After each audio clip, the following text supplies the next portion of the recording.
Mga pagbasa sa Banal na Misa, Oktubre 31, 20 at 21. Ika-31 linggo sa karaniwang panahon, 31st Sunday in Ordinary Time. Unang pagbasa. Pagbasa mula sa aklat ng Deuteronomio.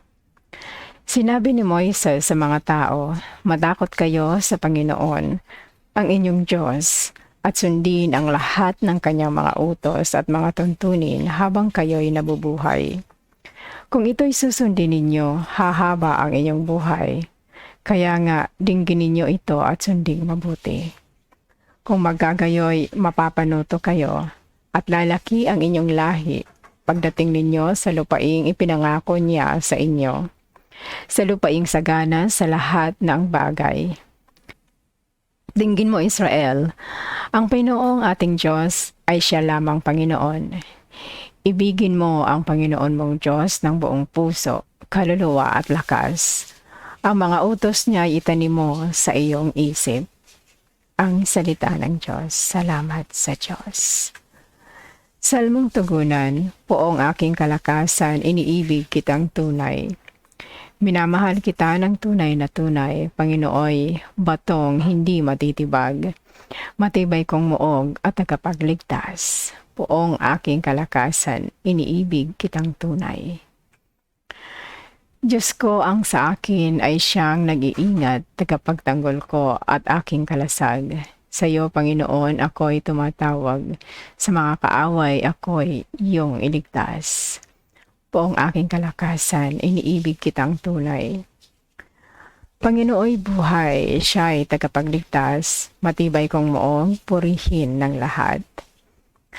Sa piniling hari, dakilang tagumpay, ang kaloob ng Diyos sa kanyang hinirang. Poong aking kalakasan, iniibig kitang tunay. Ikalawang pagbasa.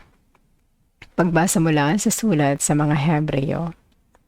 Mga kapatid, dati sa matandang tipan, maraming saserdote ang naghahali-halili sapagkat namamatay sila at hindi nakapagpapatuloy ng panunungkulan.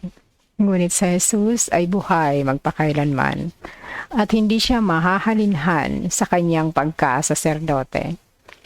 Dahil nga riyan, lubusan niyang maililigtas ang lahat ng lumalapit sa Diyos sa pamamagitan niya sapagkat siya ay nabubuhay magpakailanman upang mamagitan para sa kanila. Si Jesus kung gayon ang dakilang saserdoteng makatutugon sa ating pangangailangan. Siya'y banal, walang kapintasan o kasalanan. Nahihiwalay sa mga makasalanan at mataas pa kaysa sangkalangitan. Hindi siya katulad ng ibang mga dakilang saserdote na kailangang maghandog ng mga hain araw-araw. Unay para sa sarili nilang kasalanan at pagkatapos para sa kasalanan ng mga tao. Minsang naghandog si Jesus at iyo'y pang magpakailanman nang ihandog niya ang kanyang sarili.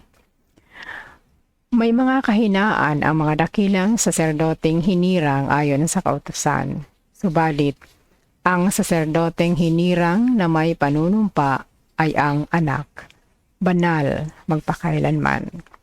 At ang panunumpa ng Diyos ay huling dumating kaysa kautusan. Ang salita ng Diyos. Salamat sa Diyos. Alleluia.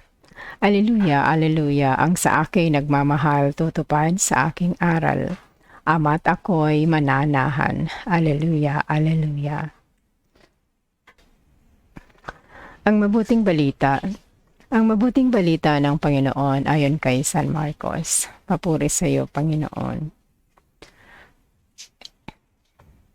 Noong panahong iyon, lumapit ang isa sa mga eskriba kay Jesus at tinanong siya, alin pong utos ang pinakamahalaga? Sumagot si Jesus, ito ang pinakamahalagang utos. Pakinggan mo, Israel. Ang Panginoon na ating Diyos, siya lamang ang Panginoon. Ibigin mo ang Panginoon mong Diyos ng buong puso, ng buong kaluluwa, ng buong pag-iisip at ng buong lakas. Ito naman ang pangalawa. Ibigin mo ang iyong kapwa gaya ng iyong sarili. Wala nang ibang utos na higit pa sa mga ito. Tama po, guro, wika ng eskriba. Totoo ang sinabi ninyo, iisa ang Diyos at wala nang iba liban sa Kanya. At ang umibig sa Kanya ng buong puso, buong pag-iisip at buong lakas. At ang umibig sa kapwa gaya ng kanyang sarili ay higit na mahalaga kaysa magdala ng lahat ng handog na susunugin at iba pang mga hain. Nakita ni Jesus na matalino ang kanyang sagot kaya't sinabi niya, malapit ka nang mapabilang sa mga pinaghaharian ng Diyos. At wala nang nangahas magtanong kay Jesus mula noon. Ang mabuting balita ng Panginoon. Pinupuri ka namin, Panginoong Hesukristo.